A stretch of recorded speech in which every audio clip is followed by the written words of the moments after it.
Why all this? Why, oh why? And that is the issue. That is why we are not happy. And this why has to be tolerated, has to be answered. Now, so far, I've just pointed a very bleak picture. You can't get happiness from your swimming pool, your cruises, everywhere. It just fizzles down. So what's the answer? Mr. Lakhani, you said it's a secret meeting now, so tell us the secret of happiness. Again, I'm telling you something, because I come from the science lobby, so I like to think very rationally, very clearly. And I was very amazed. Harvard University did research. And this research took place over 75 years. So a lot of researchers came and went, disappeared. The research continued for 75 years in the 1930s. And one of the people they were researching was John F. Kennedy. So the research went on for 75 years. And the research was very simple. Don't go into the philosophy of what is happiness. Forget it. Because you have different answers. Everybody will get different answers. There seems to be no reason or rhyme. But whatever you believe in, let us just look at about 200 youngsters right from their birth, from a very young age until they hit their 90s, and ask them every time, where did you get your happiness from? They did this research, 75-year research. This is properly, just go on Google and do Harvard University research, secret of happiness. And this is why I can talk like this, because when they try and analyze what is the secret of happiness, and they looked at these youngsters growing through different stages, being bankers or being presidents or whatever, they went through the whole stage, different levels, and they kept asking again and again, where did you get your happiness from?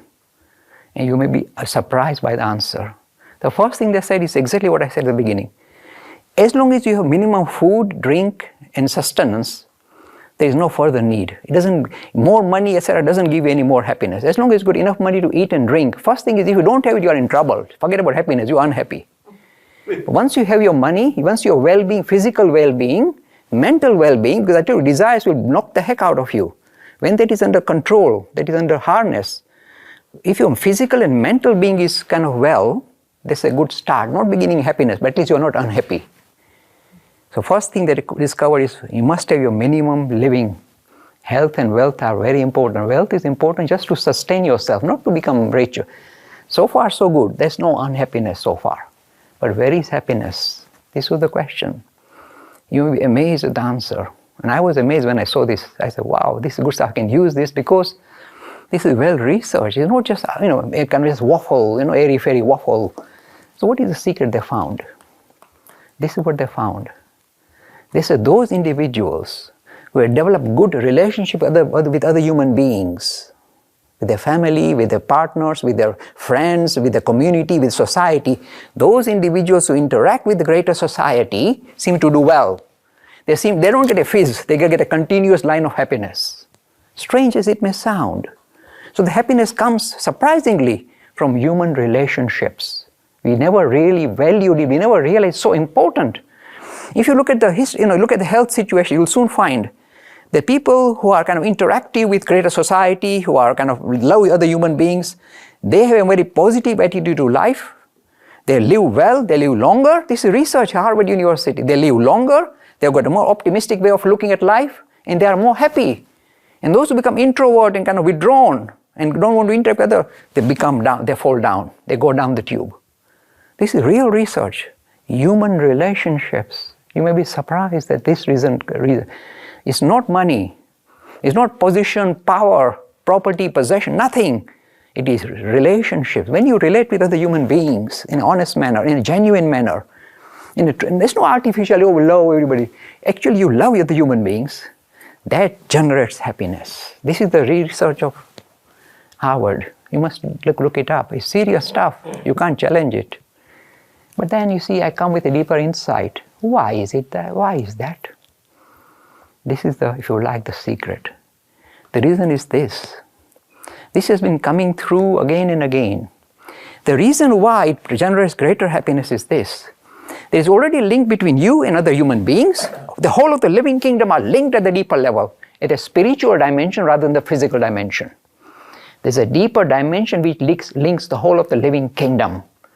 It is incredible. It is very joined up. And whenever you do any activity that allows you to link up with this deeper dimension that you possess, that generates happiness. Happiness doesn't come from outside. It's something that you get the buzz from inside. And the only way you can generate it is when you interact with other human beings, because now you are linking with your true self. The spiritual dimension you possess is becoming invoked in your life. And that brings out happiness. Strange as it may sound. So this idea that we are all linked, and when you kind of express your link by interacting with the human beings, you feel tremendously nice. And let me be very blunt. See these ladies in red saris? Their whole lives, I was coming here for many years, is devoted to interacting with other human beings. They keep hitting their head on the brick wall sometimes, but so be it, they're carrying on. They can't help themselves because this is where they get the happiness from. This is the sign of happiness. When you interact with other human beings, when I see somebody say, Mr. Lakhani, how do I define I'm a spiritual? I say, when you see other human beings and your face lights up, that's a sign of spirituality. When your face becomes constipated, that's a bad sign. You missed the point. The point is when you look, humanity, the thing that's linking all of us, the same one thing is percolating through these, frame is percolating through those frames. And this is the depth at which we discover happiness. To rediscover our essential nature as more than this material frame. There's more to us than this material frame. And how do we recognize it? Suppose I sit and meditate, okay, that's one way. But the fact that you are interacting with the open, and forget about closing your eyes and meditating, going, all that. Open your eyes and interact with human beings. Then you are really touching base with your true self. That is why, that is the source of happiness. It's not just human relationship. Again, you see, this is the importance of going from the animal to the human. But from the human, we want to go to the divine. And this is the secret. Any activity you do, it allows you to link up with your deeper nature, your true nature, will give you tremendous happiness. It's not just pleasure and pain. It is something much dramatic. It will really sustain you for the rest of your life. So when I meet youngsters, at Eton or wherever, and I say, my friend, what do you like? He says, Mr. Like, I don't like religion, I don't like God, he's a nuisance. He comes with baggage. I just like music. I say, good for you, my boy. Through that disciplined enterprise, you're becoming one-pointed. And in a way, getting a glimpse of your deeper nature. And that's where the thrill comes from. That's why I go, I like it. Every activity human beings carry out, including Richard Dawkins with his biological enterprise, that makes you one-pointed and disciplined, gives you a deeper glimpse into nature of reality. And that will immediately, it's like you putting your bucket in the well, happiness will come springing out. You will find happiness. Any activity you take on, suppose you like sports. I say, go for it, my boy, go for it, because you know exactly how to kick the ball. Go for it. Every enterprise that makes you one-pointed, and the word is discipline, it's not just scattered, anything goes. It's not hippie stuff. It is becoming disciplined, one-pointed in any field, will reveal a deeper dimension that you all possess, the spirit. And that is the source of happiness. It is re-linking. People say, Mr. Lakan, how do you define the difference between good and bad? I say, very easy. You see, anything that takes you towards your true nature, not the physical being that you're stuck with, it comes with a lot of baggage, but the real self that is percolating through the body and mind. Anything that allows you to link with that is good. Anything that takes you away from that is bad, my friend. Suppose you're doing charitable work, suppose you're doing activity for the society, what are you doing? You are linking to yourself through other human beings. So that is good.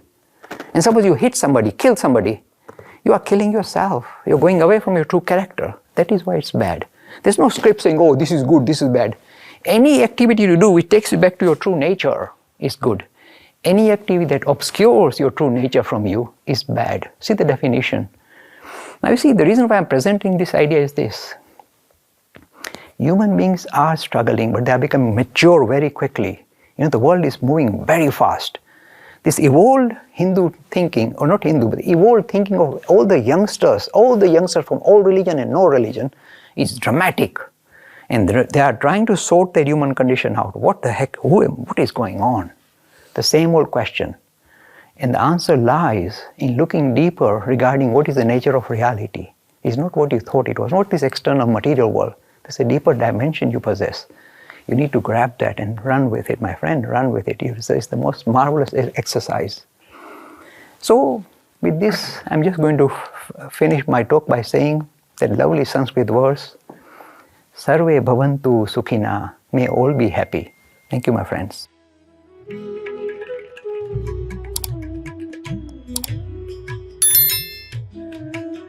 free e-learning course in Hinduism. To register, please visit www.hindu-academy.com.